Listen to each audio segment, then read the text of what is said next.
You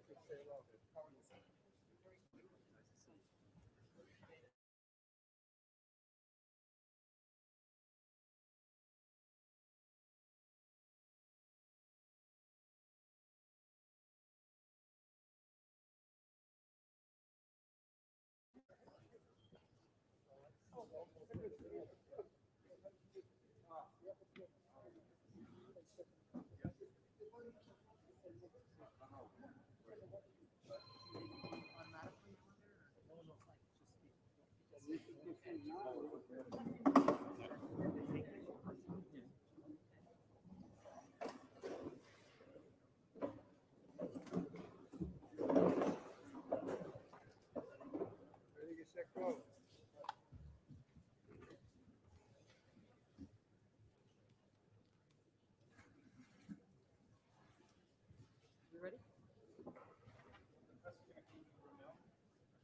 Okay. Okay, give me a signal. And I can take my mask off as well.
Hello, everybody. Welcome. I want to thank President Biden and President Duda for gathering us today, and for all of the humanitarian leaders here who have joined us. You all have devoted your lives to springing into action whenever you see human suffering. But it is fair to say, I think, that none of us have ever seen the speed and the scale of this destruction in our lifetimes. It took a little over 4 years for 4 million refugees to flee the Syrian war. Ukraine could reach that number 4 days from now, just over a month since the war began. So much of what we have seen up until now has been unthinkable. A brutal Russian war against the Ukrainian people that Putin had claimed were Russia's brothers and sisters. An exodus not seen since World War II. But just as all of these things felt unthinkable weeks ago, so too has the unity of the global response on everything from sanctions to overwhelming UN condemnations to the flood of public support for the people of Ukraine.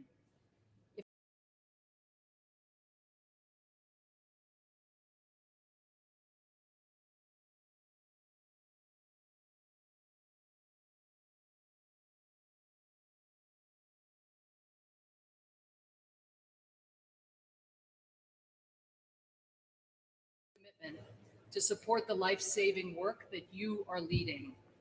Over his many decades of public service, President Biden has been a champion for the work of humanitarians, as well as a long-standing, vocal, tireless supporter of the people of Ukraine, visiting the country 6 times when he was vice president.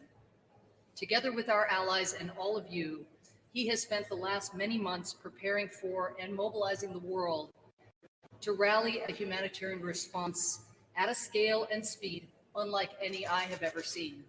And that includes the announcement yesterday of $1 billion in new funding. He has a deep understanding of the human toll of conflict. That commitment to humanity, to basic dignity, is a core part of who President Biden is and why I am so grateful to serve under him and to be here with him today. With that, it is my honor to introduce Joseph R. Biden, the 46th President of the United States. Ambassador, thank you very much. And, Mr. President, thanks for the welcome.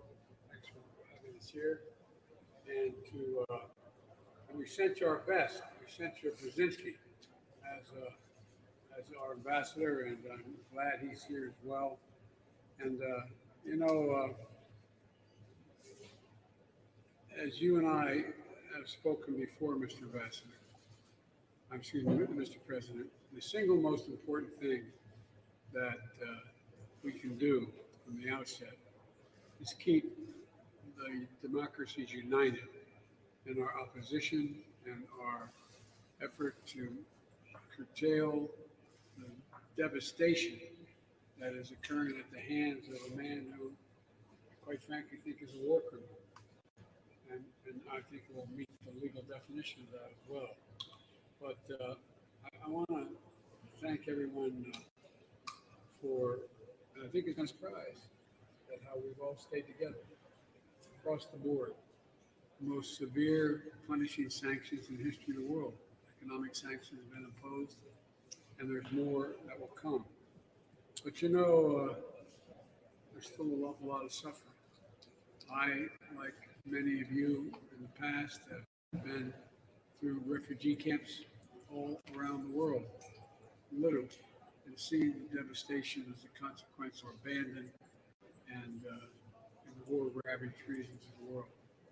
Whether it's in the Middle East or Africa, it's just devastating to see those little babies, little children, looking at mothers who you don't have to understand the language they speak. You see in their eyes pain.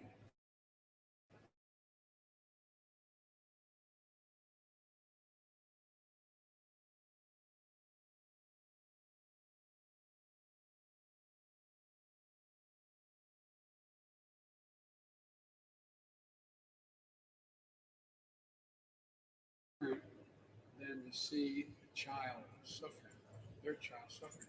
I mean that sincerely. It's not hyperbole. I mean it from the bottom of my heart. And so what you, the humanitarian community, are doing is of such enormous consequence. Brother, this is what we say we're about. This is what we say that our obligations are. But you're living up to it. We're doing it every day, all of you that are sitting at this table. And so, I'm here in Poland to see firsthand the humanitarian crisis. And quite frankly, part of my disappointment is that I can't see it firsthand like I have in other places. They will not let me, understandably, I guess, cross the border and take a look at what's going on in Ukraine. But, I'm eager to hear from you and the humanitarian community about what you see, what you're doing, and where you think we go from here, because you're doing it every day. Pointed out, 10 million people have been displaced thus far, 3.8 million people to other countries, including more than 1 million children. And according to the UN, there are 1,000 civilian casualties, 12 million in need of assistance, but hundreds of thousands of people were being cut off from help by Russian forces and are besieged in places like Mariupol. I mean, it's not stopping. It's like something out of a science fiction movie. You turn on the television and see what these towns look like in cities. I want to thank each one of you and your organization, We're visiting our troops with pizza pie with hot peppers on it. But, you're helping millions of people. And we must have to continue to scale up that assistance, coordinate it closely with the government of Ukraine, which is really, I think even you Poles who know Ukraine so well have to be a little bit surprised at how much courage and capacity and resilience the Ukrainian people. When you see a 30-year-old woman standing there in front of a tank with a rifle. I mean, talk about what happened in Tiananmen Square. That's Tiananmen Square squared. And look, whether it's food or blanket or cash or the care for medical teams that we send in for our child welfare specialists, they need it now. They need it as rapidly as we can get it there. And so yesterday I announced on behalf of the American people, we're prepared to provide another $1 billion, as the ambassador pointed out, $1 billion for those who fled and those who are affected around the world as a consequence of the negative impact of this war on food security. Bad news is they're in the breadbasket of the world, Ukraine and Russia. But we, the United States, are going to do our part because we're the third largest producer of wheat in the world. And our Canadian friends are going to do the same thing. But we're going to try very hard. But in the meantime, the suffering that's taking place now is at your doorstep. Other ones are risking, in some cases, your lives and risking all you know to try to help. And the American people are proud to support your efforts. And today, I want to hear from all of you. The problem is, I know they're going to tell me I have to get in the plane. I'm going to have to leave, but I have a lot of questions because I really mean it. I learned a great deal from you and your counterparts as I've traveled the world in the last 3 years. And so I'm honored that President Duda is here today and joined by Secretary Lincoln, an old friend as well as my Secretary of State and our USAID Administrator, Samantha Powers, who like my sister, whatever I say, she says, it's not enough. It's not enough. I don't get to do more. And this is a workhorse. So, but I'm now going to turn it back to her so we can get to. Thank you so much. Thank you, Mr. President. President Duda, I'd love it if you'd like to say a few words. And before you do, though, just I think on behalf of the entire humanitarian community, we just want to extend our thanks to you for the way that you and the Polish people have opened your borders, your hearts, your homes. The generosity and the show of solidarity has been breathtaking. Thank you so much, sir. Over to you. Thank you very much, Madam Ambassador. Mr. President, Mr. Secretary, Madam Ambassador, Polish and American friends, please, you can take these electronic devices and use it. Channel 2 is English, because I would like to speak my mother tongue.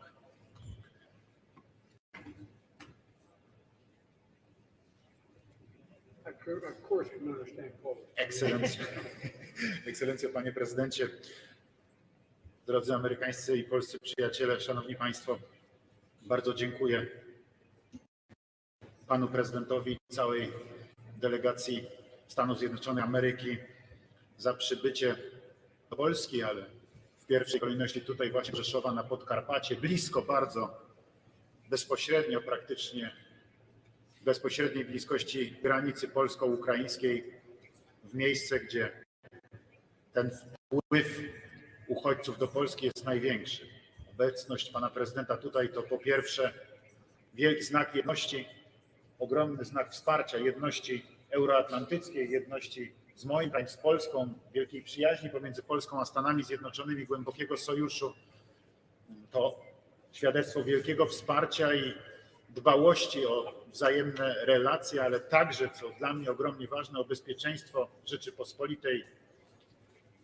Pana prezydenta dzisiejsze spotkanie z amerykańskimi żołnierzami przed chwilą, którzy tutaj stacjonują, strzegą naszego bezpieczeństwa i pomagają także w tym trudnym dziele, jakim jest przyjęcie tutaj milionów uchodźców, którzy przybywają w tej chwili do naszego kraju, ale przede wszystkim strzeżenie bezpieczeństwa polskiej granicy, strzeżenie bezpieczeństwa także i całej wspólnoty euroatlantyckiej, całego NATO, bo dzisiaj wschodnia flanka, nie waham się tego powiedzieć, tak jak mówiłem wczoraj na szczycie NATO, to miejsce frontowe. Ogromnie dziękuję, jak powiedziałem przed momentem, pańska obecność tutaj to wielkie świadectwo jedności właśnie w ramach Sojuszu Północnoatlantyckiego, ogromnego wsparcia, jak również i znaczenia, jakie Stany Zjednoczone mają dla stabilności pokoju światowego, dla przywracania pokoju w miejscach, gdzie dzieją się trudne sytuacje, w miejscach, gdzie ktoś porywa się na akty agresji wobec innych demokratycznych, wolnych narodów, tak jak to dzisiaj dzieje się wobec Ukrainy, gdzie rosyjska agresja niestety od praktycznie miesiąca jest faktem. Ale dzisiejsza obecność pana prezydenta tu właśnie w Rzeszowie to także i dla nas ogromny znak wsparcia w zakresie pomocy humanitarnej, która dzisiaj jest przede wszystkim uchodźcom z Ukrainy, ale także nam, Polakom, jako tym, którzy przyjmują gości, bo tak chcemy ich nazywać. Nie mówimy uchodźcy, to są nasi goście, nasi bracia, nasi sąsiedzi z Ukrainy, którzy dzisiaj znaleźli się w ogromnie trudnej sytuacji, gdzie 12 milionów ludzi zostało wypędzonych praktycznie ze swoich domów przez wojnę, przez ataki rosyjskie, gdzie ponad 3,5 miliona już uszło za granicę, za różne granice, ale przede wszystkim za granicę polską. My dzisiaj na terenie naszego kraju mamy już 2,5 miliona osób, których cały czas w naszym kraju przybywa, więc te liczby ponad 2 milionów cały czas rosną i wszystko wskazuje na to, że jeżeli agresja rosyjska będzie trwała nadal, to te liczby będą rosły.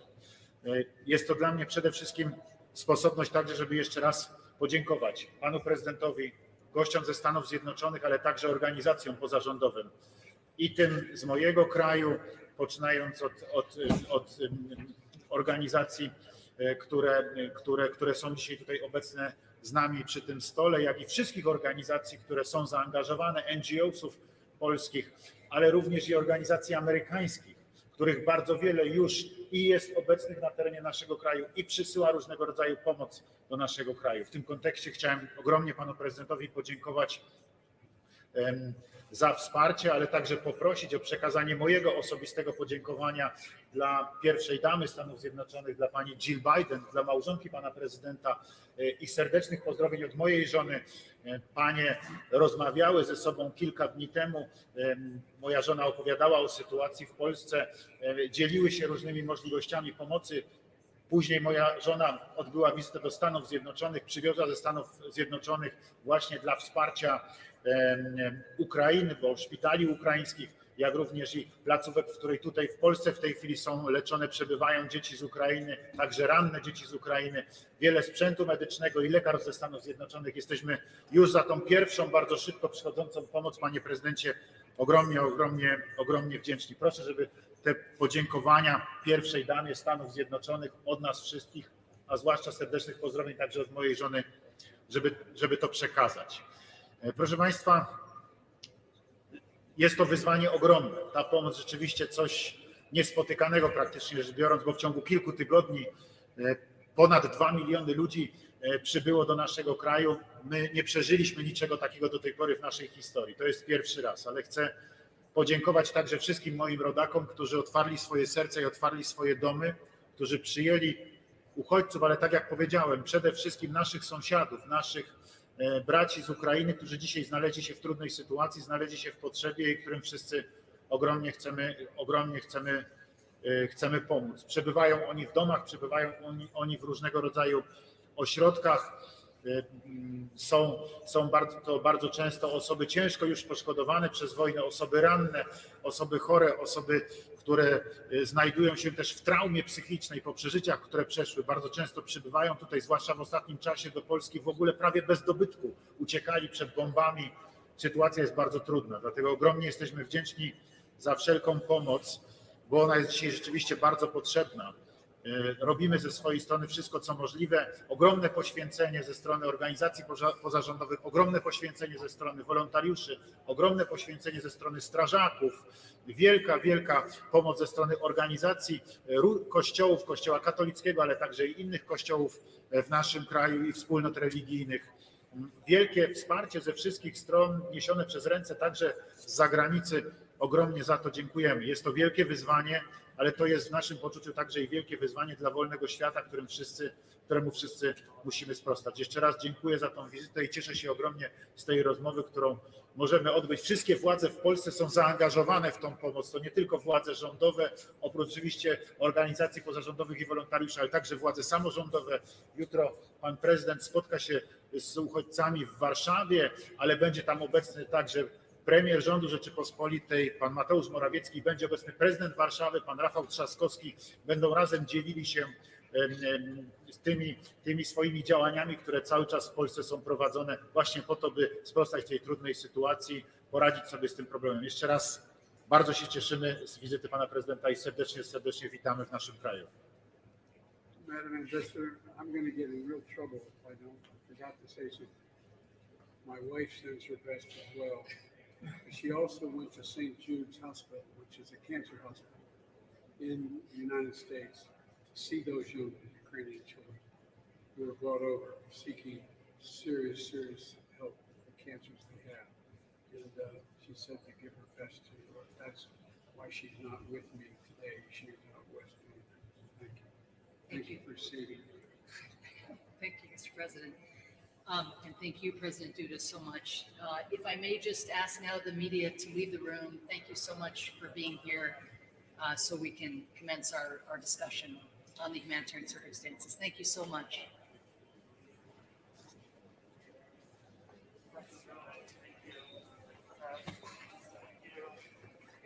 Thank you, guys.